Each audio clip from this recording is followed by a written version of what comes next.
we are, ladies and gentlemen, freaks and geeks, legendary people across the interwebs. We got the Christian Journey podcast back in action with my main man, Ankit. Ankit, I'm going to show you this guy's lovely face. This guy is one of the most beautiful souls I've had the pleasure of meeting in a long time. Ankit Mehta, how you doing, brother? I'm doing really good. Thank you for inviting me, Krishna. Well, thanks for coming down. I've been meaning to get you back here. I like doing these podcasts because it's a good excuse to catch up with my friends, and it's like most people don't always get the time to set aside half an hour to an hour just to talk about stuff, like talk about history, stuff that's going on in the world. And the podcast is a great way of giving me an opportunity to do that. I mean, it's great because obviously we're able to get a message across out there to the interwebs, but also just catch up with each other. So I love using this as an excuse just to catch up with my awesome friends like yourself. But ladies and gentlemen, this is the first video podcast I think I've had all year. I tried doing one a while back, but it didn't work. My computer was too slow, so I decided to get myself a new beast of the computer. And now everything is live and in crystal high definition, ready for your viewing pleasure. Ladies and gentlemen, Ankit Mehta is a student of Krishna consciousness. He is a student of the great India. I believe the word Mahabharata actually means Mahat, which is great, and Bhavarata, which means India, which basically talks about the epic of India, all its history, the gods and all that kind of stuff. And India is a fascinating tradition. I thought, who would be better, none other than Ankit, to get down here to talk about the great India and all the different aspects of it, from the yoga to the tantra to the Kama Sutra, which I'm a big fan of, ladies and gentlemen. I know plenty of positions, so I'm going to give you some knowledge about that as well. So, ladies and gentlemen, freaks and geeks, let's get into this. I'd like to do my little intro before everything becomes legit. Boom shakalaka. Now you put water into a cup, it becomes the cup. You put water into a bottle, it becomes the bottle. You put in a teapot, it becomes the teapot. Now water can flow, or it can crash. Be water, our deepest fear is not that we are inadequate. Let us do this thing. Ladies and gentlemen, freaks and geeks, let's get this show on the road. Ankit Mehta, I had you on here maybe a year and a half ago, and you spoke about Krishna consciousness, how you got immersed in that world. So, ladies and gentlemen, if you want to go back and learn about what Krishna consciousness is all about, try to understand what those people you see in the streets of Melbourne, all the cities around the world, run around chanting Krishna, check out the last podcast Ankit was in, and he'll give you a lowdown and all that stuff. But today we are here with Ankit to talk about other aspects of India and history and philosophy and just what you've been up to, son. Ankit, you've been in Melbourne for what, 5, 10, 6, 7 years now? 7 years as of yesterday. Yeah. And how do you find Melbourne in contrast to India? Because I know India has a lot more history. The people seem to be a lot more religious, I'm guessing. That's right. India overall is that's right. It's a very multicultural, just like Australia, but it has a lot of. The thing is, like, Indian culture is very old. It's very traditional. People like to do their own traditional things. You might find in India, like, people of different castes, cultures get together, do different things, like Hindus, Christians, Muslims. You find Sikhs as well. So there are loads of different people of different cultures and caste and creed that live in India, and the thing is, like, I think that's a big factor. Do they all follow the same? I mean, one thing I've noticed about India is that obviously, as you're saying, there are all these different classes of people. Obviously, Christians. When I say classes, I mean different religions and schools of thoughts. But it feels as if they're all. They're all combined in the way that they see spirituality for the most part. Like, most people from India tend to be, when I ask them about their religion, they tend to be more unified in their viewpoint. Like, Hinduism is not necessarily a religion as such, but it seems to be a way of life that encompasses the culture, the history, the spiritual beliefs of the people in India. And I feel as if the people in India are more unified in the way that they see the world because of this. It's almost ingrained into their culture. I mean, obviously times are changing, but the one thing I do love about India is that there is this unification in the way they see the world, more so than I find is in other countries. Yeah. Well, I can tell you from my own experience as well. Like in India, the popular thing is from your childhood, parents know so much about the history of the country. Just not the history. We got freedom in 1947. Okay. So India was a country. Was that courtesy of Gandhi? That was Gandhi, Yeah, right? that's right. Yeah, powerful man. Mahatma Gandhi. He's Very one of my powerful heroes. man. He Very never powerful. used a weapon. He said, if you need to set a nation free, you need to fight it out there without weapons. Absolutely. Without, He was one of the biggest with words. activists for peace. Yeah. But listen to this. The one thing Gandhi hated more than violence was cowardice. Like, as much as he was for obviously doing this peacefully, there is something to be said, and he said this about people that are not willing to fight for what is right. Like, when people see injustices happening Yeah. in the world and they say, look, I don't want to get caught up in this That's because right. I may suffer and my family may suffer.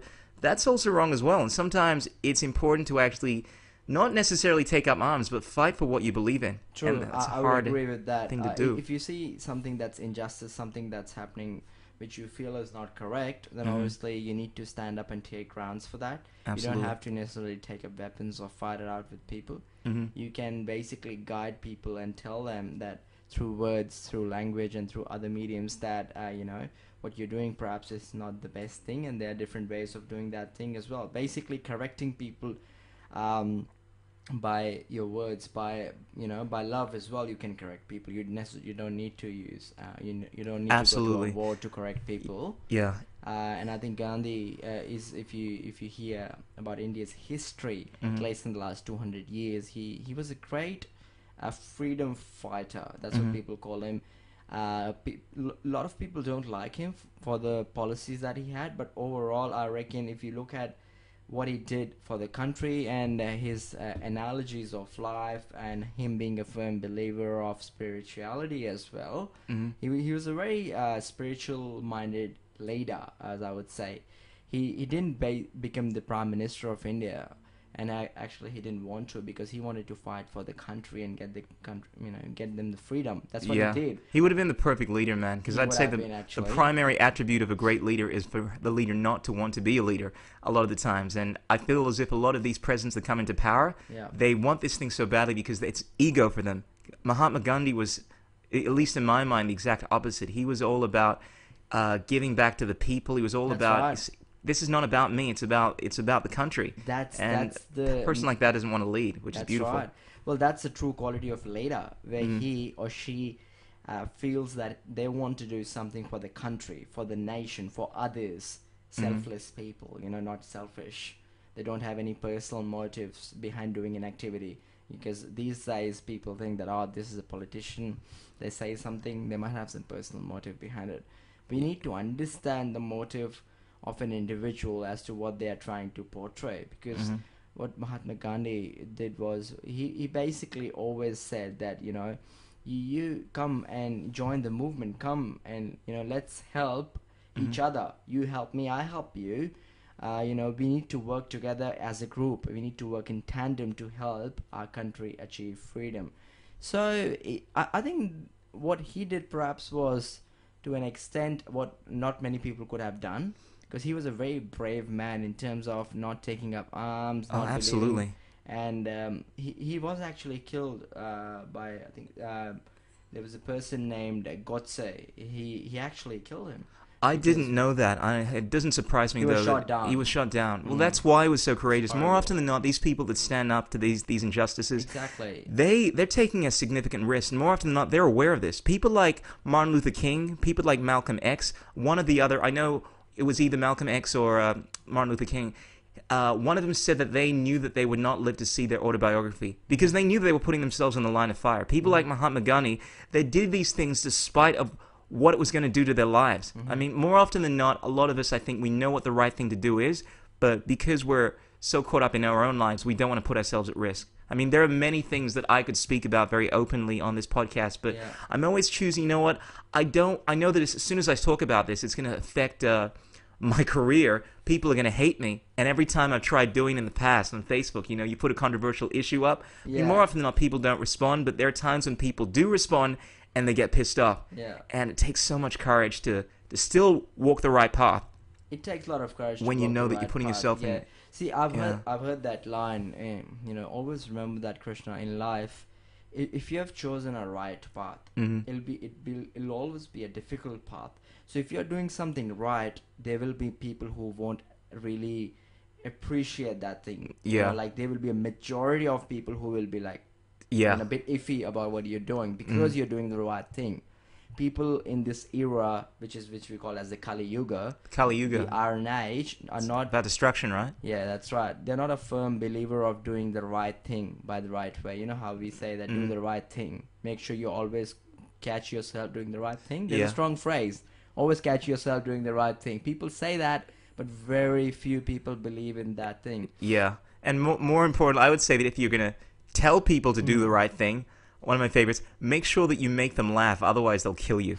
That's why I'm a huge fan of comedy, and I find that when people do get too serious about this kind of stuff, I mean, yes, you're getting the message across, but I feel like comedy is a way of getting the message across and using this beautiful like passageway to their hearts to do it. It's this beautiful way of getting into the heart of someone without directly destroying them, That's a way of getting your message across to people, because what that does is it makes them laugh.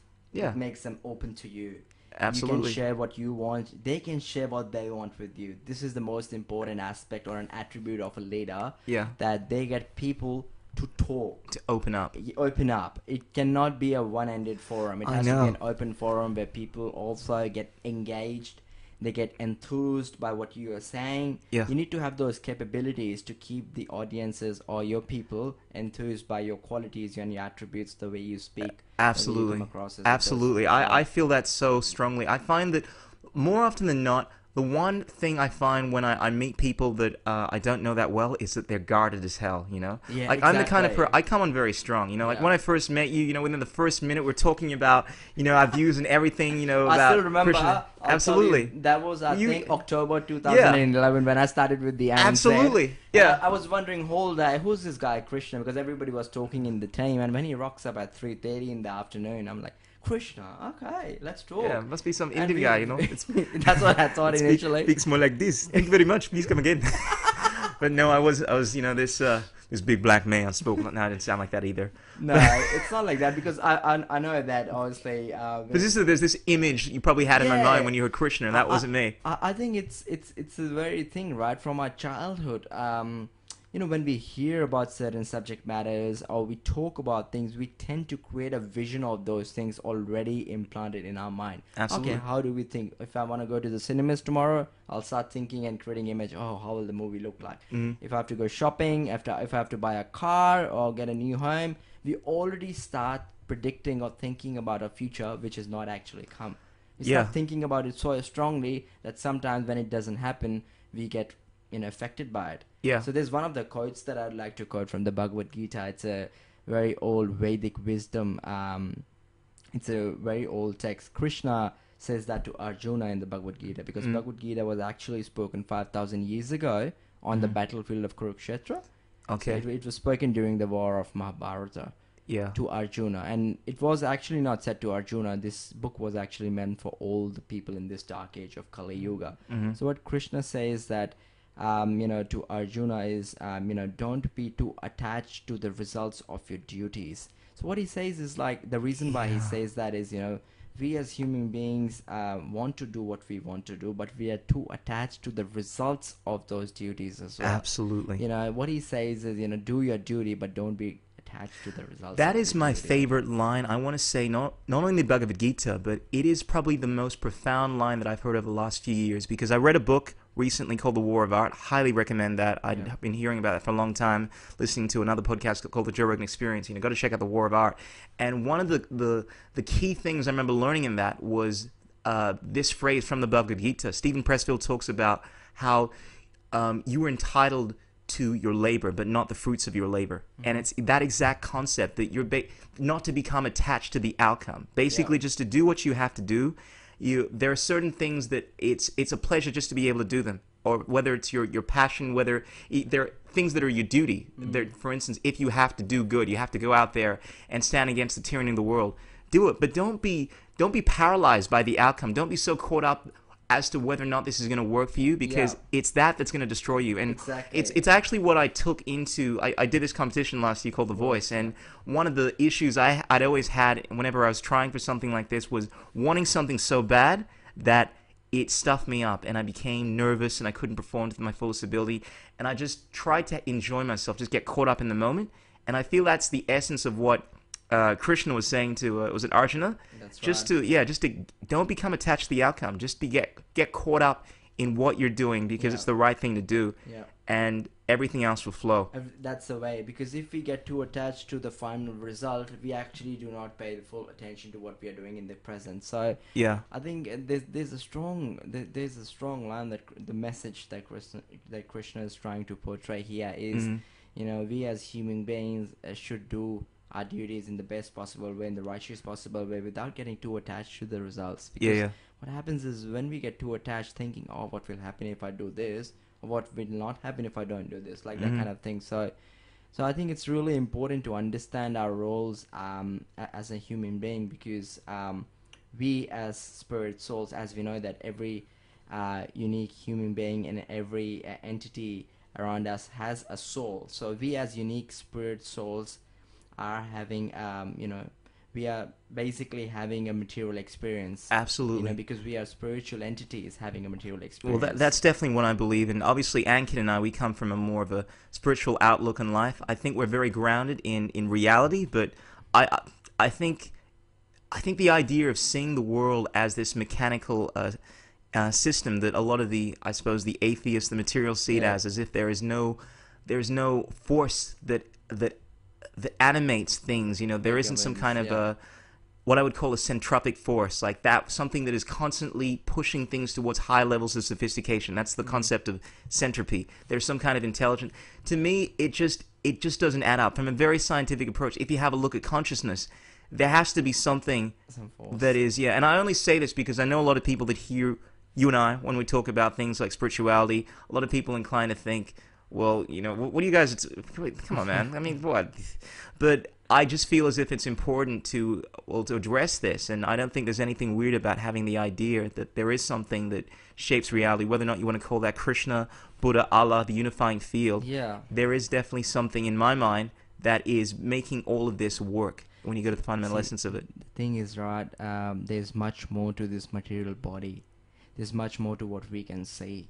The thing is, right, I can see you sitting here in this bodily form, but there has to be something much more tangible than what I can see. So I can see matter, but I can see a soul in that matter as well, because that emanates the body. Absolutely. So if you take, go on. If you take the soul out of the body becomes a dead body. So the body illuminates. It's said that the size of the soul is actually 1/10,000 of the tip of your hair. That's small. And it resides in your heart. So they can actually measure the soul as if it's a tangible physical thing? It's not about measuring, but what I've read is what I mean by this statement is it's so tiny that you can't even see. Yeah, well, we're talking about... But it's a force that runs the whole body. Absolutely. And if you take that force outside, it's like this is the body and this is the soul. If you take the soul out of the body is a dead body. The body won't function without the soul. So it's like that mechanism, So what I'm trying to say is we can see ourselves every day in the mirror. We have seen ourselves for so many years. We see others, we see friends, but there's something more tangible beyond this body which we cannot see. Oh, which absolutely. actually runs this body. And the more that we become versed in science, we realize that we are so limited by our five sense reality. Exactly. I mean, we have these five apertures in which we view all of reality. These five senses. Exactly. And people have this mindset, unless of course you can experience something within the five sense reality, it's not real. But we go back only a few hundred years ago, and there were all these concepts that we didn't have the instrumentation to detect. And I mean, things like microbiology. I think it was Pasteur that was able to get a magnifying glass and realize that there are all of these amoebas and little microscopic particles that were floating around everything, you know what I mean? And obviously things like electromagnetism, things that people would refer to as magic. What witchcraft is this? This is devil worship! Get that thing away from me! Now we tangibly understand through the realm of science. I mean, we have instrumentation now that can measure these things. And it's the whole idea, and I mention this a lot, of science, is that we're constantly learning, we're constantly getting new instrumentation that is able to see things. For us to say now, even as advanced as we are, we have these incredible instrumentations like iPhones, and we have the computers, that we have this podcast is potentially able to broadcast to millions of people. For someone to say that because we are so sophisticated now, it is impossible that there could be other things outside that we cannot detect, that's blasphemy to science. And it sounds crazy like an irony, because science is all about it's all about reason and logic, and blasphemy is something of a religious concept. But from the realm of science, which is all about learning and trying to uncover more things, it is completely insane for someone to make the notion that there isn't more stuff out there that we can't learn. And that's what people are implying when they say that these things are impossible, that there are the things like a soul don't exist. I mean, fair enough, we may not have the evidence to prove it, but clearly, I would say that all logic points to the possibility, more than the possibility, I would say the definite reality that there is more to this physical realm than what meets the eye. I mean, it's like looking at the universe. We have 400 billion stars within our galaxy alone, and a whole bunch of other billions of stars outside of, well, within this universe. Exactly. For someone to say that this planet Earth is the only life that supports sentient life, I mean, just because it's the only planet that we've discovered, it would be irrational, unwise, and stupid. For sure. So that's kind of my perspective on the spirit world. One of the things, I forget how much I love talking to you about this kind of stuff and how much I tend to waffle on. But I did want to kind of go back a little there, because we were talking about, I think before we went on a tangent, I was talking about how people are so guarded. Yeah. And one of the qualities that I love in leaders is that they're, well, I would imagine good leaders is they're able to open you up, and comedy is one of the beautiful things that is able to do that. I feel as if you can break the ice with absolutely comedy. Like in ancient texts, I speak about this a lot because it's something I read some time ago that really grabbed me. And the laughter is known as the great neutralizer, because it has the ability to take people from whatever state they're feeling, whatever imbalanced state they're feeling, and kind of bring them back into the center. So when you're nervous, or when you're stressed out, laughter has this way of just filling you with love, and whatever that feeling is, it centers you, and it's such a nourishing force. Like, I often equate laughter and love like being like just in slightly different sides of the same coin. You know, it's such a powerful, like the same feeling I get when I'm looking into the eyes of a beautiful animal, or I'm completely enamored by some beautiful girl that I met. Or look at the eyes of a little kid. It's so enamoring and beautiful. There is an element of that in laughter, and I think when you can expose people to that thing. Oh, I hope we didn't lose this. Oh, here we are. It's like you're giving them a dose of like universal love. You know. True. Well, laughter is a therapy. I reckon it's a way to enter into a person's heart, where reality lies. Soul lies in the heart. That's a real reality. To reach somebody's inner consciousness and make people I'm not saying stable, but to make people at ease, to give them that level of flexibility and freedom that they can open up to you. Yeah. That's an art. That's laughter. Absolutely. That's a great way of outreach, I reckon. Absolutely. Making friends beyond boundaries, beyond parallels, beyond religious activities and all those things. The thing is, right, I reckon I'm a strong believer that, we are not born in a specific sect like a Hindu or a Muslim. We can be born anything. Maybe this birth I'm born as a Christian, next birth a Muslim, maybe after that a Hindu. Okay. That doesn't take away my spiritual identity, my connect with God. We as human beings have created different religions that have segregated ourselves. So one society is Christianity, one's Hinduism, one's Muslim. So people are following different sects and religions. But that doesn't mean that we are not, we are separate, or we are not part and parcel of the supreme whole. We all are in essentiality part and parcel of the supreme whole. We need to understand that point. We shouldn't be creating segregation or differences among people on the basis of caste, creed, absolutely, religion, which is a big factor. This is a really big topic of mine, because I love the fact that you speak very passionately, obviously, about Krishna consciousness, and even within that, though, you seem to have a very open attitude towards hearing people's perspectives, regardless of what lens they're viewing reality through, whether it's Christianity, Mormonism, atheism, you always try to like see things from someone else's perspective, and I know that must be hard. Is that, I mean, do you ultimately? I know that there are tenets of Krishna consciousness that you hold to be like truth, like just axiomatic principles. And when I say that, I mean they're absolute truths. But having said that, do you also see the truths through other people's? I mean, do you believe that the same understanding of reality can be attained through other religions like Christianity and why not? and Muslimism? I mean, because there clearly are differences, but they're still. I wouldn't say there are differences. They are just different school of, or I would say same school of thought, but in a different level. So one's here, and one's here. Okay. They are gradually going up in a different way.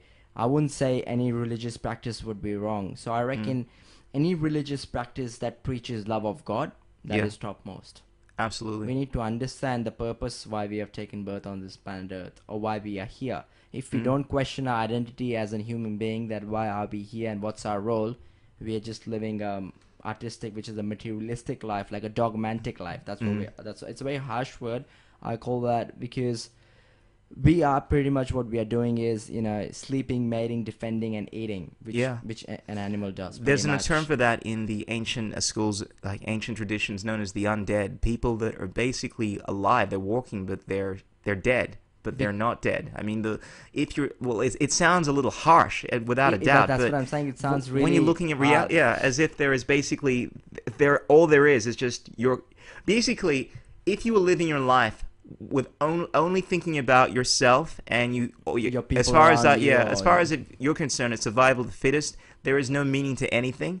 All it is just some random occurrence, and as far as you are concerned, there is no meaning behind anything. Then, in these spiritual, like ancient tradition terms, you're undead, because even though you're alive, you're not seeing the true truth behind everything. Exactly, the true purpose behind your existence. Absolutely. And what's the point of living when you can't even see one of the most important ideas, the fact that we are universal beings, living a temporary existence, or infinite beings rather. Yeah. We are spiritual beings. We are spirit souls, and we are having a materialistic experience in this human body. Once I heard a term, I'll share this with our viewers and with yourself as well, that I was hearing one of the great intellectuals, how in our Krishna consciousness group, they're elevated souls and swamis and gurus who give dialects talks. So I was hearing a swami from the United States. Why I say that from the United States, because he was born there, and he was a pass out from the Hale University. I think I mentioned that to you last time. Yeah, I'm gonna have to go check out his stuff. I checked out some of the videos. I think Devamrita Swami. So he was mentioning, we are nothing more than chemical scums. I was taken aback when I heard that. That sounds like something an atheist would say. That's powerful. He said this body is nothing more than chemical scums, and we are just nourishing this body on a daily basis without understanding the real motive of our existence. Powerful. If you think about it, if you really meditate on this term that we are nothing more than chemical scums, it's actually the reality that we are nothing more than, because this body is formed out of chemical reactions between a male and a female. So we have got birth basically by human cells. So we are chemical reaction. Yeah. That's what we are. But the most important thing that we have is consciousness. We have spiritual existence. So that is the most important asset of a human being. That which animates all of these chemical scum. That which is giving force to everything that we see, everything that we feel. We feel, we pray, we do anything. Absolutely. That's what is giving power. So we need to nourish that. Just like we give food to ourselves, we eat every day, nourish the body, we need to nourish the soul. Because that's the way to reach to our... so if you have heard of the body-mind, soul principle, right? So it's the soul. Once you nourish the soul, your body will not be nourished automatically, and also your mind. So you need to tap on your mind and basically have a controlling principle. That's what is called a controlling principle. So when you look after your soul, your body and your mind get automatically fed. But it's not necessary that if you look after your body, that your mind and your soul will be looked after. Yeah. We do that on a daily basis. We eat every day because we have to, right? Without which the human body cannot survive. Like you can survive maximum a month or 2 months without eating food. Yeah. But drinking water, we need all these essential nutrients for our body to perform. So from childhood to adult age to old age and to death, there's a transformation in this body. We need to understand all these aspects that, when we are small, we are fed by our parents. When we grow up, we become adults. Then, there's a strong change. We need to understand that this body goes through cycles. And if we have taken birth, then death will definitely come. Yeah. So we need to be prepared. So we need to basically prepare ourselves to be prepared for that situation, which can be uncalled for, or which can come anytime, or, like disease. So somebody who has taken birth would have some or the other disease throughout their lifetime, would have to face old age if they reach up to that age, and then eventually death. So this is the transformation of the body, but the soul remains the same. Yeah. From time to we say death though, and I'm sorry to just cut you in there. No, it's fine. I just think it'd be an interesting tangent. We say death, but it depends on how you look at death. A lot of people look at death as the ceasing of life, but it's basically just changing from one form to another. Exactly. I mean, when you say we these chemical scums, that's one way of looking at it, and it's true. But we're incredibly sophisticated chemical scums, like within chemical scums. I mean, you have a look at the human being, and I look at systems theory, which talks about, like, you look at one system, like the human being, and then you have a look at the systems within that, like the cells that inhabit the each. There are 50 trillion cells within our body, and each of these cells also has another system within it. And it's like there's this complexity of life, and you see death, like millions of cells die, obviously, within our body every minute, every second. I don't know what it is, but as that death is happening, they're also changing. There are new changes that are emerging within this body. The body changes. Sorry to cut you off. Yeah. Just to add a line. Yeah. If you would have heard, the human body changes every 7 years. Yes. So we are not the same. And every 3 months, the cells in our body get That's right. They're released completely and they're different new. cells within our body. The body is changing. Yeah, and those cells have died, but they've Yeah. also been replaced, and they Replaced by change. And a new lot of the ones. times they've. I mean, nothing. If you look into, I think it's one of the laws of thermodynamics. I can't remember which one it is. Energy is never lost. It's basically transferred from one state to another. So we say death, but these cells that are dying, they're transmuted into something else. I don't know what exactly is happening to them. When our bodies die, they're obviously decomposing into the earth. They're taking on a different form. But there is never true death as such. It's just... Well, the death actually never really happens. We need to understand. The death is actually... The term death means you're leaving this body. The soul will leave this body and it will take another body. That's what the definition is. All right, so that's one way of looking at it. If you have the full longevity of this human body, if you live roughly 80, 90 years, so you have experienced every phase in this body, birth, adulthood, then maturity, then old age, and then death. So you have seen different phases, and obviously the body cannot continue any further. It has lost the capacity to function properly, and now's the time. So it's... Krishna says that to Arjuna in the Bhagavad Gita, changing of bodies is like changing clothes. Yeah. So, when you put on new clothes every day. Absolutely. And you forget your old clothes and you wear other clothes. And it's like that. So that's how human body transcends from one body to another. It's such a cool way to look at life. If we could adopt that, I know a lot of people don't want to because they think it's just blissful ignorance, but it's such a liberating idea. Like the idea, imagine if every time we changed our clothes, we were freaking out. We're like, oh no, what's going to happen? I'm going to die. If I change my clothes, no one's going to like me and I'll be a completely different person, lose my personality. But you take on a different, like, personality a little, because you're wearing pajamas. You're all kind of boring, maybe sexy if you're a hot girl with pajamas. I don't know, girls look sexy in pajamas. But if you take on some kind of like new suit, it's like, whoa, look at me. Everyone looks at you differently now, and you act accordingly with the suit mentality. Sure. But the true essence of who you are is still there. You've just put on a different suit. That's right. And these meat bodies are like that. I mean, if we adopted this attitude where when we're putting on a new body, it's just, it's me. I'm still in there. It's just a completely different body, but the real essence of who I am is still there. It would be so liberating, because so many of the issues I think we face in life, if you go down to the utmost essence of what is the cause of that issue, I think a lot of it revolves around the fear of death. It's ingrained into our psyche. It's ingrained into this reptilian brain that we have. I mean, have a look at the 3 brains that we have. If you have a look at the evolution of humans, and Basically, it's broken up into the frontal lobe, which is the higher brain, deals with like intelligence, mammalian. They all deal with like different levels of our development. This is according to the theory of evolution. Like you basically have a look at the reptile.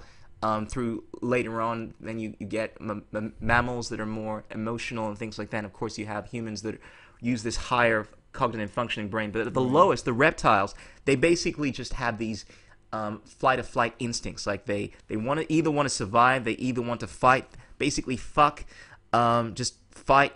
All the lowest natures, you know, and it comes to a fear of death. It revolves around this fear of death. As I mentioned to you, sorry to cut you there. Yeah. As I mentioned to you before, if we are not inquiring into a human existence, even if we have higher consciousness, we have the highest consciousness. Mammal, human being is the topmost consciousness. Yeah. We you know, animals do not have that level of consciousness. They have consciousness, but not that level of consciousness as a human. What about dolphins and orcas, though? Because I watched a documentary recently, man. I'm like, I don't know. Those orcas seem like really, really smart. Do you know what an orca is? Is that a type of dolphin? It's a type of dolphin, and then the most beautiful. I'm sorry to interject over here, and when we're talking about obviously the advanced consciousness of sentient life, we look at humans as being the epitome. But when you spend time with dolphins, you look into these creatures or orcas. There is something unbelievably intelligent and wise about these creatures. They have dialects. We try to understand their communication, their languages. They're so advanced that we really don't understand what's going on there. And these beings, like, you have a look at the way they work together as a team. They seem to have this collective conscience that a lot of us human beings don't share. I mean, you try to organize a whole bunch of people, right, to do one thing without language. Good freaking luck. These orcas are able to. They've done some of the most advanced things, like a whole school of orcas, like moving together, working to lift whole bunch of things. So they obviously have a good communication skills, and they're excellent, I would say. Sorry to just transgress. No, not at all. I was just talking about the level of consciousness. Yeah. The ability to think beyond this body. That's the level that I was talking. Yeah. Other than humans, animals do not usually have the power to question that. I would think that orcas can actually think about their body. I personally believe the dolphins, they do have the ability to they can perceive the existence outside of their physical bodies. They understand death, and I think it's highly misunderstood as to the intelligence of these beings. I think they're quite potentially more intelligent than human beings. It's just intelligent. It's just that they don't have hands and they don't have an ability to manipulate their physical reality. So Albert Einstein said that if you were to judge a fish's intelligence by its ability to climb a tree, then that would be ridiculous. Yeah. It's like we're measuring a dolphin's intelligence by the same attributes that we measure our intelligence, but they have a completely different kind of intelligence. They're completely aware in ways far more advanced than ours. It's just they don't have the ability. They can't make their physical environment as effectively as we have because they don't have hands. So just felt as if I had to kind of just churn in on that point. Maybe you have experienced that angle of life. But I think I'm still not getting the point because I was talking in a different aspect. Yeah. Maybe not all the same. But I understand your point in terms of communication and what you're trying to say that species has something unique that we don't have. Yeah. And obviously they are very intelligent as well, which they would be for sure. But you think there's a difference? I've seen dolphins showing a lot of things in Gold Coast when I went to one of the theme parks. And they're really unique species because they can travel so fast. Yeah. They can dance, they can do a lot of activities as well. So they are obviously intelligent. But I was just generally talking about something that a human mind or, a human level of consciousness can think or transcend. Yeah. Basically what I was trying to say is like how to transcend beyond this material body. Yeah, those sort of concepts, I understood which are obviously pretty elevated concepts. I understood that's what you meant. So, and going back to that point where we were talking about death, where you were saying that people are really petrified of the fact that there's something big hovering over their head, it can knock down any day. See, the reason for people fearing death is they're too attached to this material body. Isn't that the fact?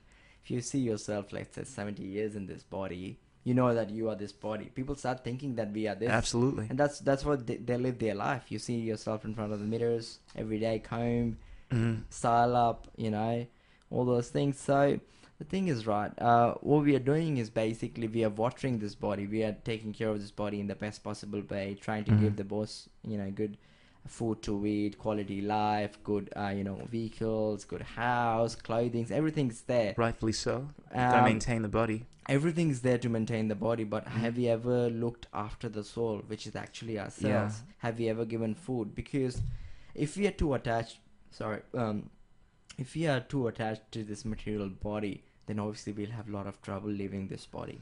Yeah. Krishna says to Arjuna, at the time of death, the pain that this body goes through is like 10,000 scorpions biting at one time. That is intense. Well, that's not a pretty thought. So you're That's talking about... I'm talking intense over here because I've actually gone through and read through all these facts, and I think it can be a bit daunting for our viewers. That I'm openly talking about these concepts, but the thing is, right, Krishna on the other hand says as well that the death of a devotee, of a person who has who is more spiritually elevated to a death of a normal mundane materialistic human being is very different. Of course. He says that because it all depends at the end of the day what your thoughts are, what you're thinking, how far you are in terms of understanding the point that we are not the body and we are the spirit soul. So there are different kinds of people, and everyone experiences a different kind of death. It's not the same for everyone. It looks the same, but it's not the same. But you would basically be saying that the experiences that people have when they're on the precipice of death, people that don't believe, they think all there is this material world, is that be latching so strongly onto life. They'd be thinking that this is the end, that it's painful. It's like, very painful. I mean, you even see you see this in animals as well. I mean, people say that animals don't believe in death. I call bullshit on that. I don't believe that at all. That's crap logic. Yeah, if you have a look at the fear in the eyes of some of these animals, if you've ever been to an abattoir, if you've ever seen, I haven't been to one per se, but I've seen so many documentaries. I've forced myself to. Slaughterhouse? Yeah, but the point I'm trying to make is that, I mean, you can feel the pain. Have fear. They absolutely have fear. I've seen fear in the animal's eyes. Yeah, and the whole point I'm trying to make is that it's a common thing that most of us human beings feel. We obviously fear the fact that we will cease to exist, and when that has been alleviated, when that is no longer there, once again, it is one of the most freeing things that you can experience, because so much of life revolves around this attachment to this physical body, and once you realize that this is a temporary existence, you just... And look, I haven't fully assimilated this concept, because as much as I believe that there is life after death, there are times when I wake up in the middle of the night and I'm like, I have these moments of is this it? And it can be a painfully traumatic experience, and it's very difficult to completely let go. Thus, so many people experience this pain in their last moments. It can be very hard. The thing is, right, the reason why we fear death as well is because we are so used to living in this body. We think ourselves of this body, and we think this is what we are, maximum reality of life. Yeah. And once we start getting disease, so take an example, everybody gets disease, right? How do you feel? Horrible, right? Yeah. Just imagine how will death be. Well, you're basically leaving the body. So what happens is, not necessarily though, because a lot of deaths can be physically not painful. Some can't be, because some people usually leave body when they're sleeping. Or absolutely. And so look, there's some. I mean, it can come all of a sudden. It doesn't have to be painful. So it's usually when you're dying of some terrible disease like cancer, but it's more the emotional pain that we're talking about. I mean, disease is actually not as bad a thing as you want. I heard this from DeMartini, and I thought this is a beautiful concept. Basically, it is dis-ease within the body. It's the body's way of telling you that what you're doing is wrong, and if you continue doing this, it's going to lead to more dis-ease. So when you have an injury, when you hit something too hard, for instance, you're walking in a particular way, you're sitting in a particular way that is bad posture and is leading to problems. Dis-ease is telling you that, look, this is not a good idea, and it's like pain. It's reminding you that if you continue doing this, it's going to result in more pain. If we didn't have pain, if we didn't have disease, imagine if you put your hand in a stove and you just leave it there and there's no pain. You realize that your entire hand has been burnt up, and you're like, oh shit, I lost all my hand. Damn it! I wish I had some way of reminding me that I'm about to lose my hand or something like that. Diseases are the same way. Yeah. It's just reminding you that there is something that is wrong and you need to attend to it. Otherwise, you'll die. Death, on the other hand, it does not have to be something of disease. It can actually be painless. Yeah, sorry. If you I were was just mentally trying to prepared. say that, yeah, obviously, if a person is mentally prepared, then that's a different concept. But if you're not, and if sometimes if you can be caught napping, when that can be a concept, or it's a universal thing where it can just come knocking on the door and you don't even realize it has just come. So I'm just saying that it's a fear. That's a fear. It's a notion of leaving your loved ones, your relatives. It's basically leaving your assets, your things behind. You would think, what will I do if this body dies? Where do I go? So the thing is, the more we make ourselves aware of our reality, the more we get closer to ourselves, which is our real spiritual nature, the more we'll understand that death is not actually a harmful concept. As is birth, right? If we are born, we have to die. We are not eternal. We are in this material body. If you fully become spiritual, then obviously there is no death.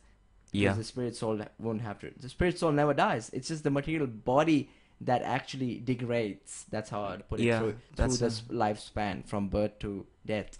But the spirit soul never loses its real identity. It will always be an independent spirit soul.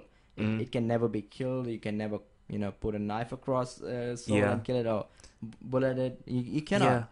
It never dies. And I would say this too. I know a lot of people that may listen to concepts like this and think that it's ignorant, and which some people do. The atheists that to think that you're somehow gonna exist outside of this physical body. And I would say that sometimes adopting an idea that is not even true can actually have benefits. And I'm not saying this isn't true. The idea that the spirit lives on even after the body's death. That the mindset that comes from adopting a philosophy like this is so liberating. It has so many benefits that it is healthier to adopt that, even if it is not true, than to adopt something that is, even if it that is true. Like, it's kind of like the concept of Plato's noble lie. It's this basically it was this lie in Plato's Republic, this ancient philosophical classic, where Plato tells of this lie. It's not completely true. He tells it. He believes it would be good to tell the people that I can't remember exactly what the lie was, but by adopting certain attitudes, it was. I can't look. The bottom line is it was something that was not true, but by adopting this, it would lead to bringing about a more beneficent society. And it was something like a myth, like believing in a myth about where you may originate from or something like that. Because by believing in it, it leads to people adopting better attitudes. And don't get me wrong, I believe in truth, but I also believe that sometimes it's better to believe. And when I say that, I mean emphasis on, you have a look at the word, you look at the green language. This is basically looking at what a word actually tells you, and look at the word lie within belief, L-I-E.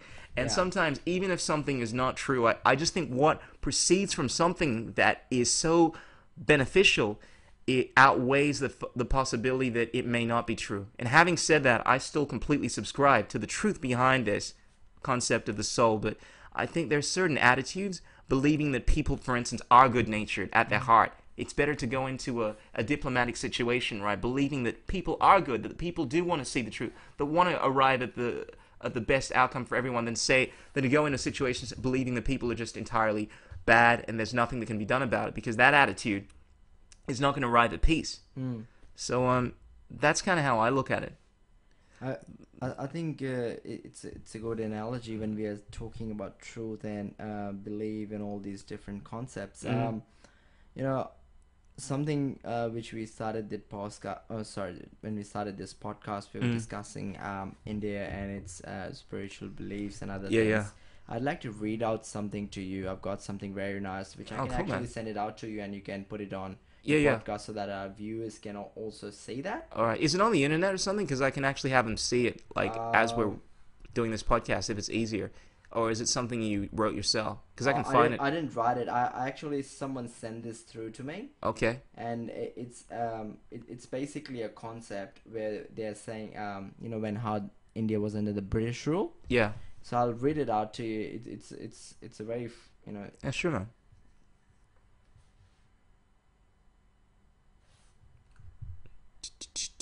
killing some dead air over here.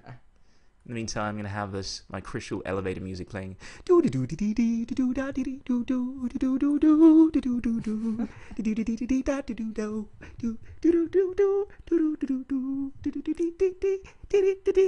the worst elevator music you've probably heard ever. Yep. So here we go. Okay, here we go. Saved by the. It's basically Lord Macaulay's Okay. address to the British Parliament. So he came to India to do some analysis. That's talking 1835. So this is what he wrote back to the British Parliament, and I'll send this across to you so that you can put it on live for our viewers. Sure. I have travelled across the length and breadth of India, and this is 1835, February the 2nd, and I have not seen one person who is a beggar, who is a thief. Such wealth I have seen in this country, such high moral values, people of such caliber that I do not think we can ever conquer this country. Right? Here now. Unless we break the very backbone of this nation, which is her spiritual and cultural heritage.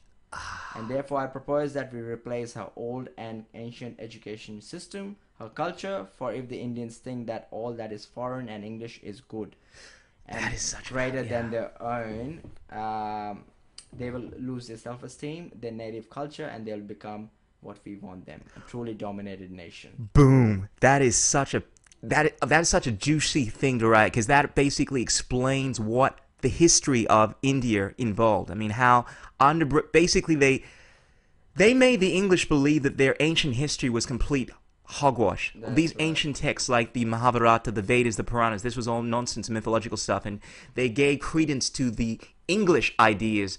And this is obviously it hasn't succeeded because English is still rich in history, but I want to talk about this because India is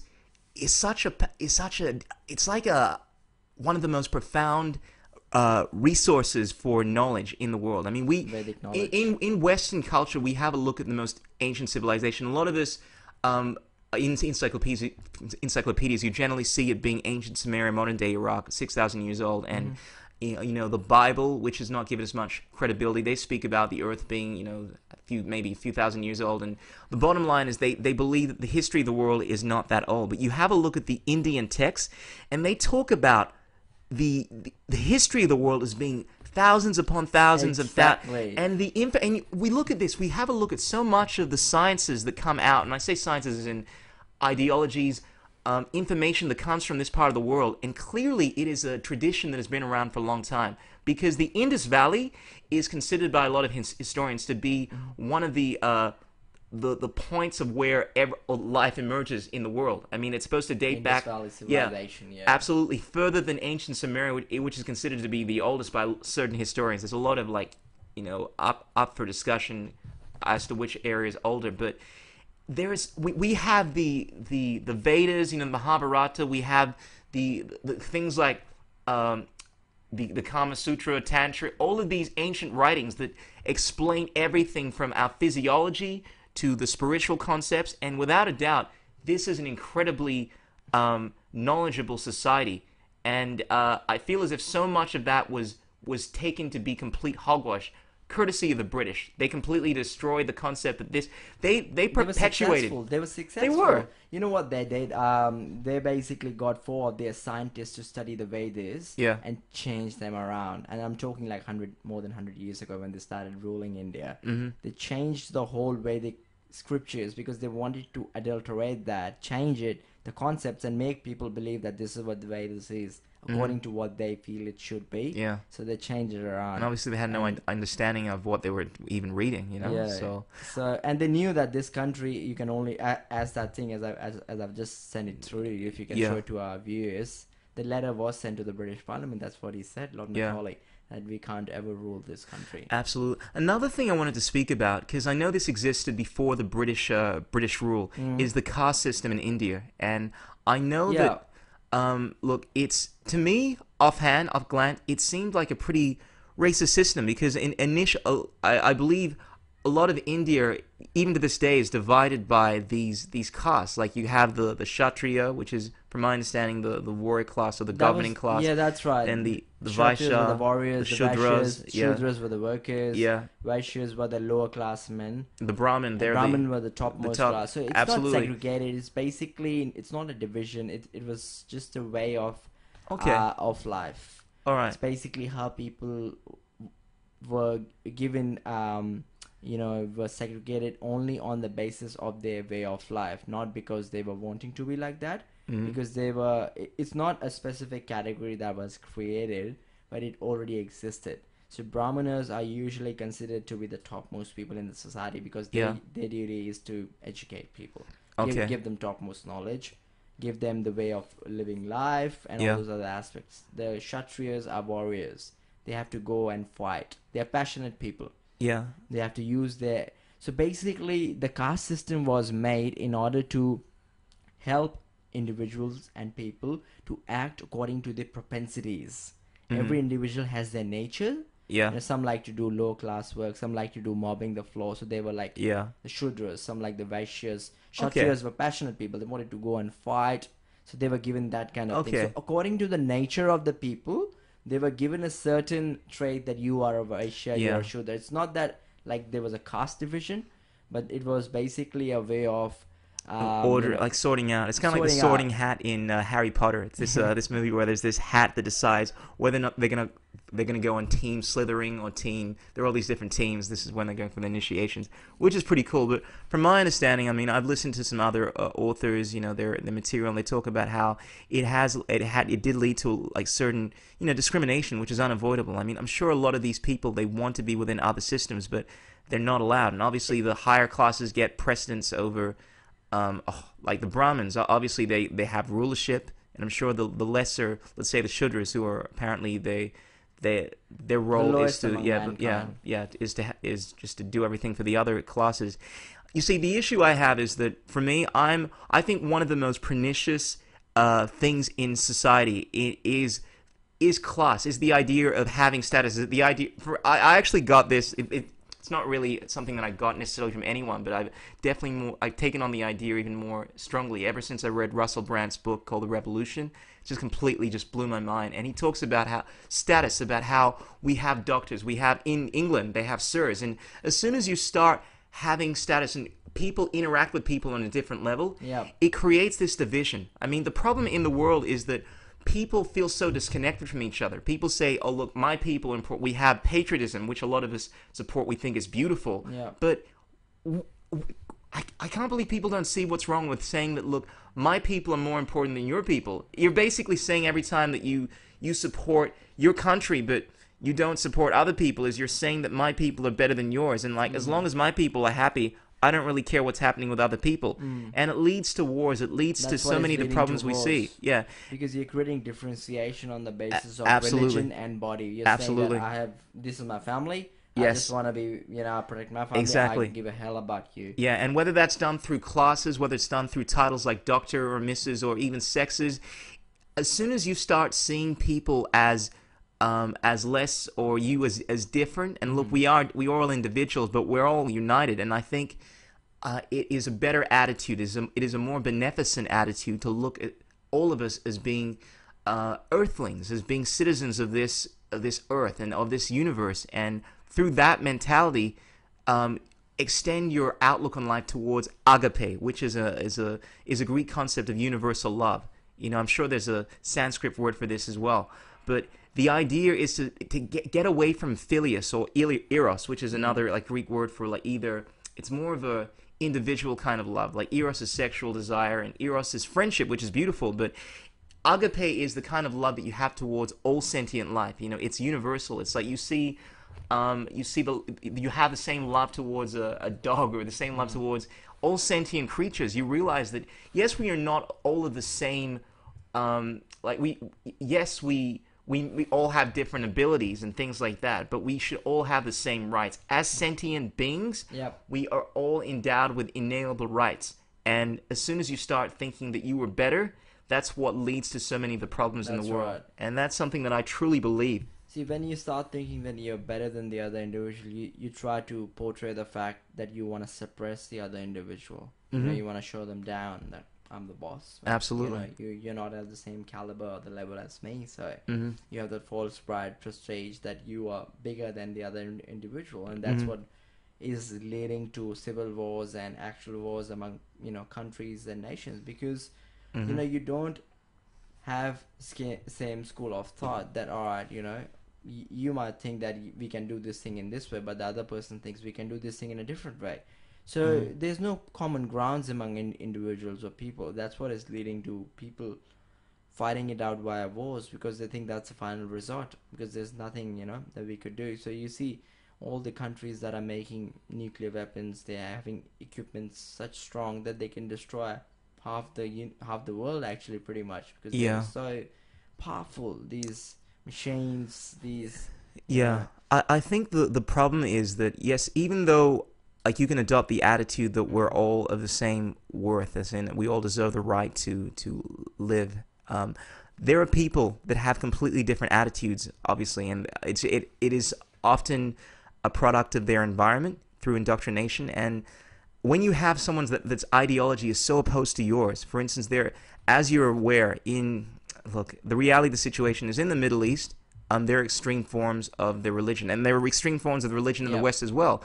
There are certain laws like Sharia law where they believe that people should be stoned to death if they commit adultery. I just listened to I've heard of that.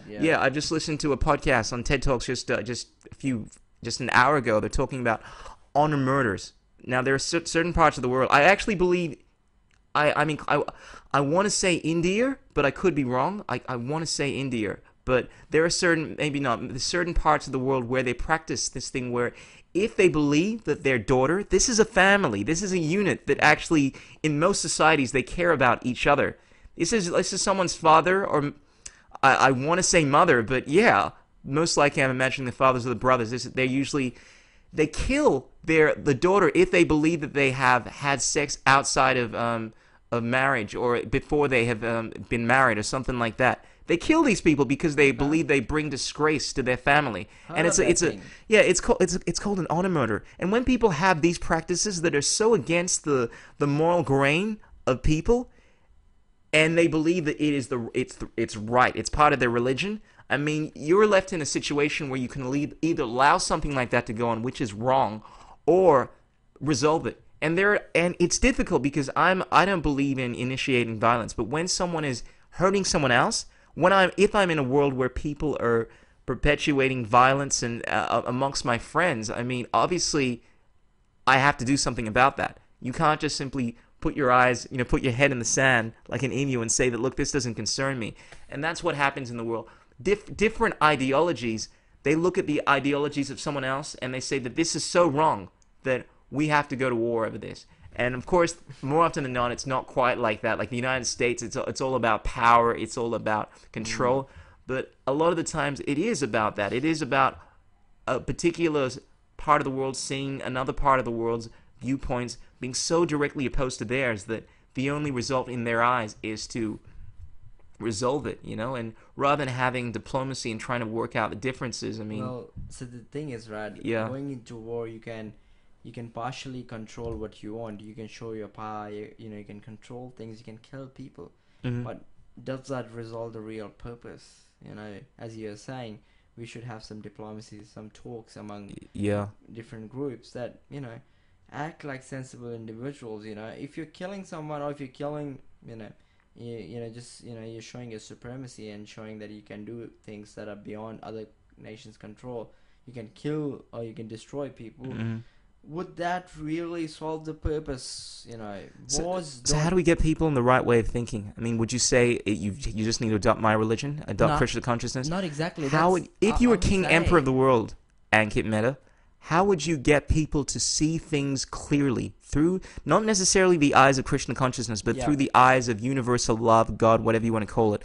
How do you get people to do that? The thing is, right, you need besides to telling have them to take your religion. values in people's life inculcated from their childhood. You need to preach to them how to live life. Simple, basic things I'm talking about. Okay. Like, forget Krishna consciousness. That's a very different level of Yeah. life. Just normal things of life. But if they're As not humans- kids, I mean, how do we do it now for people that Well- are not children? Well, the thing is, right, we need to create a society that can, Yeah. give that culture to people, rather than giving weapons or creating countries where we have weapons that can secure the country. We should have a society. We should have not we should have multiple societies that can preach to people the essence of living in harmony. It's easier saying these things, but obviously when you're like a king of a country or something, it's hard to adopt. Absolutely. But if you don't follow, the public won't follow. If you follow, people, you're preaching by your example. Yeah. So basically, you're leading the herd.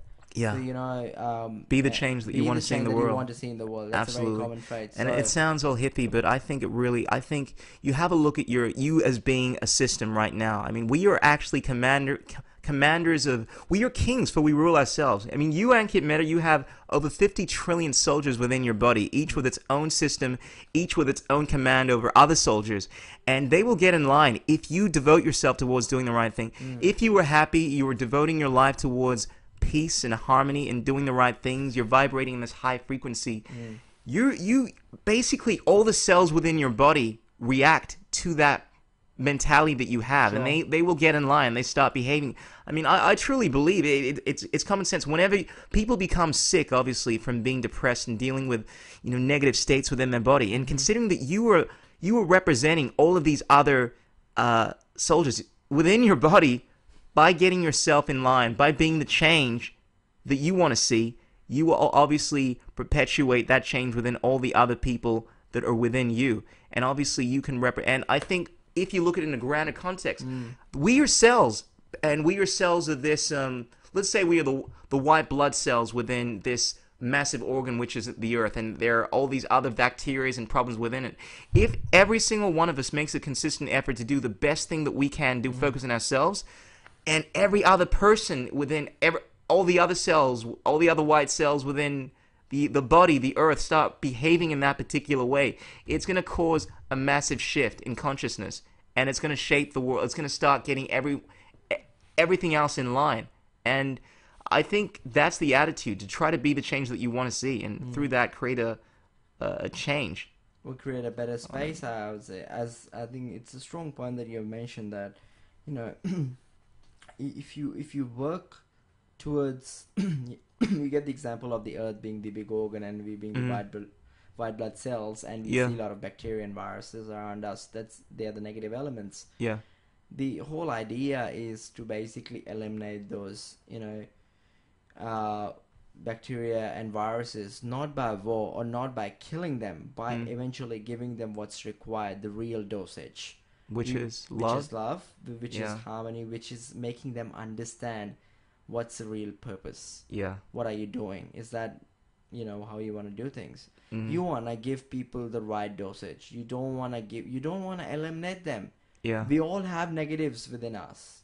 If we start eliminating all the negatives, then there won't be anybody on this planet Earth. Absolutely. Every individual on this planet Earth has a tinge, or at least a tinge, of negativity within them. We're not 100% pure. We are trying to be pure. We are trying to make an effort. As long as we can spread that vibe around us, that everybody can get something out of it, I'm sure we are trying to make this world a better place to live in.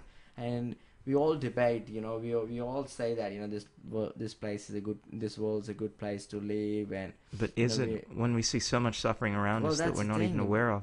A lot of us anyway. A lot of us are not even aware of what's happening in so many countries. People don't even get 2 times food to eat. Yeah, and people don't want to know because it's depressing. People would rather watch these reality TV shows and have a Coke and a smile, and get caught up. And I understand that. I tend to be one of them, but I feel what happens is, the more that you develop in consciousness, the more that you realize the whole idea of consciousness is you were becoming, you're expanding. Yeah, you were learning more, and you were becoming more conscious of the things that are going on around you. If you didn't have that, level of you would have ignorance, and with that, obviously, you feel the weight. I think being one of these people that has the inability to feel the pain of others, that's I see you ceasing to be human, being of conscious, developed state. I feel as if it's incumbent upon every good person to feel the pain of others. I mean, unless, of course, you can still act and respond in a positive way without feeling the pain. Because I think, like pain being something that tells you what's going on,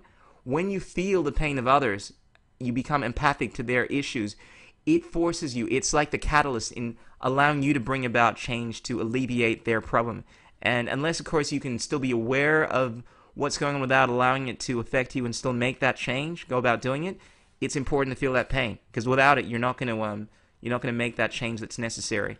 I'll tell you a very fine line that Krishna uses quite a few times in the Bhagavad Gita and also in the Mahabharata when it was narrated. He says that, dharma. He uses this word quite a lot. What's dharma? Dharma means your religious, dharma means your righteous duty, your dharma, dhar and ma.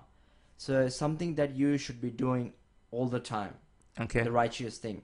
That's I like what that. Yudhishthira used to do. He was the eldest of all the 5 Pandavas. Such a righteous man. You won't get a king like him in today's time. He was all for his people. He was never for himself. So there was an example I'll tell you. There was another king I just got to add called Marcus Aurelius, who was known to be very much like that as well. Okay. He wrote a book called The Contemplations of, I can't remember what it was, but he's called a philosopher king. Yeah. He's a very beautiful man. Okay. But anyway, go on. So with Yudhishthira, I'll tell you an example from the Mahabharata. A very fine example. So the kids. So this is when all the Yudhishthira was small. He was like 5-6 years old. He was sitting in an assembly with Duryodhana. Do you know that? Yes, it was the bad devil, guy, right? the Yeah. devil. And there was 105 sons of his brothers. There were 105 of his brothers that were sitting there as well. And the 5 Pandavas: Arjun, Bhima, Yudhishthira, and 2 others, Nakul and Sadev. So they were all sitting. So the head, who is the head in that Bhishma. Oh, okay. So what he said is, you all now have to eat today without bending your elbow. So they were sitting on the floor, prostrated. Yeah. And he asked everyone to eat without bending your elbow. I So like this story because I know a similar story. Yeah. How go on. can you eat without bending your elbow? Yeah. Everybody was puzzled. Everybody was throwing up in the air and trying to catch food. Yeah. But nobody could actually eat it. So Yudhishthira was sitting number 1. He was just thinking, 5 years old boy, how you can eat without bending your elbow is feeding to your next one. Absolutely. The person sitting next Absolutely. to you. Oh my God, I was amazed seeing that. Yeah. I was like, literally, that is a person who is so correct. Absolutely. 5 years old and he knows what's the right thing. And it requires selfless thinking. You see, Selfless. This is an example of selflessness. I've read the same story. You don't bend your elbow and you give food to the other person. Same thing the other person does without bending your elbow. So it's you. Exactly. I've read the same story in a biblical Judeo-Christian context where they talk about the difference between how angels behave in heaven to how people behave in earth, and in that scenario it basically involved bowls and with these massive spoons, and basically they had to feed themselves with these massive spoons. But the people in heaven, people in earth, let's say rather, they're all trying to feed themselves with these massive spoons, with these bowls, but they couldn't. In heaven, everyone else is feeding each other, and obviously it's a lot easier to feed other people than to feed yourself, and it's the same idea within that. Obviously, devote yourself towards helping other people, and it's hard to do because life revolves around you for the most part in this rat race, but you have to be of service.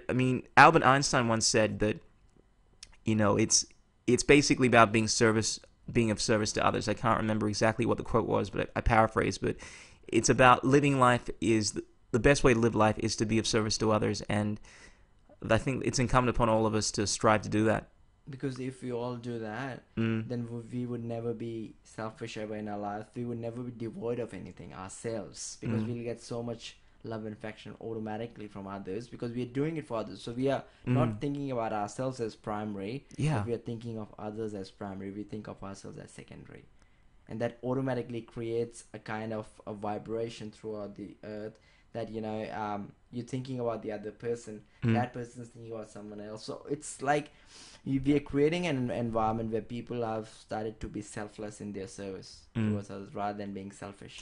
Absolutely. That's an attitude which is actually hard. I feel I'm very selfish most of the times as well. You're one of the most selfless people I know, man. And every time I'm around you, of course we all have, but look, I can objectively say that, look, you're a saint in comparison to most of the people I hang around with, man. And I always admire, you come here with, this is what Ankit brought me today. This is absolutely beautiful. This is a picture of a Krishna.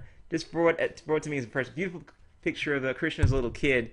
It's always brought me some lasagna. You know, Ankit's wife, Kansa, brought me some food. Every time you come along, you're always bearing gifts, and you're always so giving, man.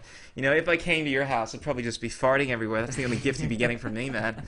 You know, but I really admire that stuff, brother. You're a very selfless person. I wish I want to be like that. I want to adopt that philosophy of life where I want to give to others more generously and have that focus where I don't want to be focused on myself, because it's very easy to focus on yourself in life, and it's very hard to adopt and a concept where you want to do for the others. You know, you want to be considerate of the fact that there are other people around, just not around you, but in this cosmic manifestation, as I say, or earth, that need help. You can help people in so many different ways, by giving them food, by helping them by monetary levels, or the best way to help someone is by sharing knowledge. I think that can be the biggest asset you can give to someone else, because what you're giving someone is an ability to think. That's what we have. Since we have consciousness as human beings, you can help others by giving them power to think, by sharing with them your spiritual experiences, your understanding of life, because that's what people need most of the time. I was just talking to my friend today at work, and he was saying he suffers with depression, anxiety. What else do? Yeah. I'm like, wow, it's really hard. You know how, and the statistics say that 1 in 4 people suffer with anxiety today. That's a big thing. 25% people suffer with anxiety. Same goes for forms of mental illness. It's a lot bigger than people realize. Yeah. It's amongst all of the sophistication and connectivity we have through the internet, people have never been at a time where they're more alone, and it's important to mention that. Yeah, and I was telling him, like, the reason why we feel stressed out or in depression is because we are thinking too much of the future, something that hasn't actually happened. Most of the time, that's what depression is. We fear a thing might happen, or something might take place, a catastrophe might come that'll shake your life around. Yeah, all things haven't happened. Your parents or your kids or you think about something that hasn't happened. Yeah, that's what stress is to me. Yeah, it hasn't. That makes sense. And it's sometimes, obviously, stress is something that's in the present as well. Yeah, but most people stress out about things, or they get in depression because thinking about that things might happen. Yeah, and that's what Krishna says in Bhagavad Gita as well. We as human beings, we stress so much about our future, we don't even know what's going to happen actually. Rather than living in the present and making sure we do the best possible correct thing to make sure we don't have to go via that path, but we still think so much about the future, which sort of depletes our present. Absolutely. It's all about being in the present moment. Ankit, I would like to wrap this up. We've been going on for ages. I think we're going on to well over an hour now. Okay. It's been so refreshing having this conversation with you, man. It's like, it's so cathartic expressing this stuff. Just while we finish today, I don't know if you can play it, but I would like to play our viewers a Sanskrit song sung by the Beatles. Sure, man. I'm not sure if you would have heard of that. That'd be a great way to end this. It's Let me go find it now. You can find it on YouTube. It was sung by the Beatles in 1970s. They composed this song. Everyone has heard of the Beatles, the famous group. They composed this Sanskrit song. It basically glorifies Krishna. So if what's it? Oh, wait, Hare Krishna. No. It's a Govindam Adipurusham. Govindam. D-A-M space that's one. George Harrison, that's second one. No, it came actually. This one? No, that's the one. All right, ladies and gentlemen, I'm gonna get some Beatles psychedelic Christian consciousness music. Yeah, it'll be coming out through the actual system, so the audience will be able to hear this fine.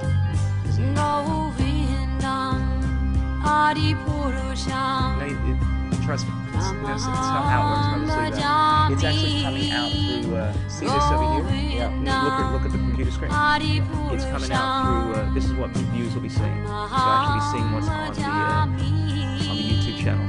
So basically, this song George Harrison. Basically, he was so taken back by the Krishna consciousness movement that took off in the 1965. He wanted to compose something about Krishna, as he's called Govinda. So this is a song by George Harrison.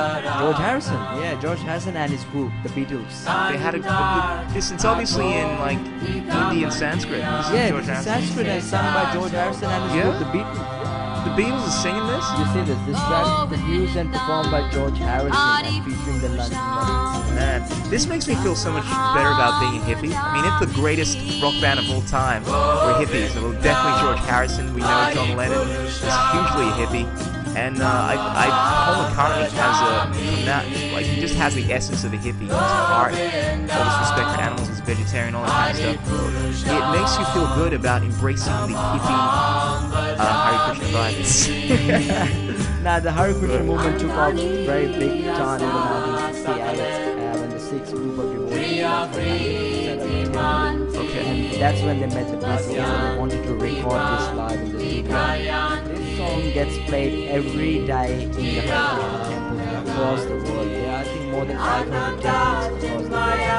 Okay. Hare Krishna temples. Every day in the morning, 7 a.m., you know, they have a special arti in the morning. Yeah. And they play this song. So all the curtains open and you can see the Lord in deity form in this song. This song's played in the background as a worship to God. It has a meaning to it as well. I'll give you an explanation of the Sanskrit mantras as to what it means. That's beautiful, man. It's basically glorifying Govinda, which is Krishna, saying, "Oh Govinda, you're the supreme personality of God, all Govinda, your original source, from which everything emanates." That's what this song is. Okay, now for the official little I'm talking comments. Oh Govinda, you are so beautiful. I love the fact that you give me the power to appreciate all that you created in this world. Please continue giving me your infinite love and show me the gratitude that you have by having let me have sexual experience. I'm sorry, man. I'm butchering the spirituality of this thing. No, but this really is a beautiful song, man.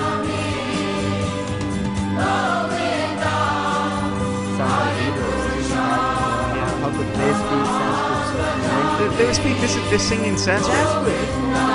Govinda Madi Purusham Tamaham Bhajami. You know, I know another Beatles song that I think was by George Harrison. Oh, Hare Krishna, Krishna Hare. Yeah, he sung quite Yeah. a few songs because he was really taken. He was into the Hare Krishna movement big time. He became a devotee. He was chanting and dancing and doing loads of activities as well. So he was pretty much very active personality. George Alright. Harrison.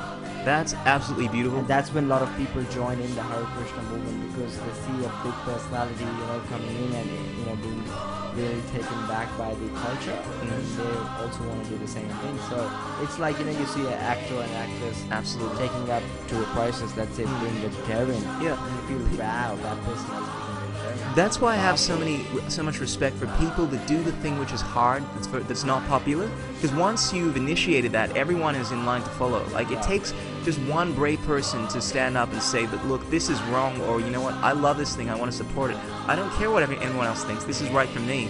And then everyone says, like Russell Brand, he's a guy that I massively admire because he speaks so honestly about so many controversial topics.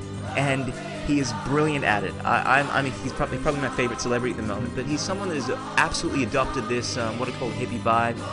As he's very open towards the Eastern schools of thoughts behind spirituality and all this kind of stuff. And he's doing it not because it's popular, but because it's him. And then everyone else has said, you know what? I like this guy. I like it's obviously cool because he's doing it. And they've embraced it. That's the thing, because you see powerful personalities doing something different. You want to do the same thing. You want to do that thing. So it's like, as powerful personality, though, as a society, we have responsibility towards people. Because a lot of people follow things that we do as individuals, like how much of yourself, but other powerful personalities. So we like to do what powerful personalities can do because we can associate. We can say that, this person is doing that thing, I can also do that thing. So Absolutely. Well, Ankit Mehta, it's been an absolute pleasure doing this with you. You're a scholar, you're a gentleman, you're an incredibly spiritual and giving person, and I Brother, I'm sorry if I don't spend enough time. I know I haven't come to your house, but I value you as a friend deeply, man. And Same here, man. it always makes me smile when we have these I conversations. think we are one of those, I have one of, in my life, you are one of those people that I can really treasure. Thanks, brother. And I feel Making me that, blush. Wait, I can't blush. I'm black. It's one of the benefits of being a black guy. All right. Even if we don't meet 6 months, we have the same bond, same relationship. Nothing changes. Absolutely, brother. That's the kind of friendship you need to have with people. Well, I'm happy that you feel that, man, because I love you very much, Ankit, and I always enjoy our conversations. All right, ladies and gentlemen, freaks and geeks, signing out. This has been the Christian Journey podcast. Be sure to check out, if you want to check out the Krishna consciousness, is there a page that people can go to that has all the information? Yeah, that's right. We have a page in Melbourne here. It's called the HareKrishnaMelbourne.com.au. You can search it up on Google. It's Hare Krishna Melbourne, H-A-R-E. I'll put it up on the website, okay, sure. awesome. And yeah, obviously, ladies and gentlemen, you know how to get in touch with me. I'm on the Twitterverse, the Instagrams, the Facebook. It's all good. Yeah, be sure to tell a friend if you like this podcast and share it on your page.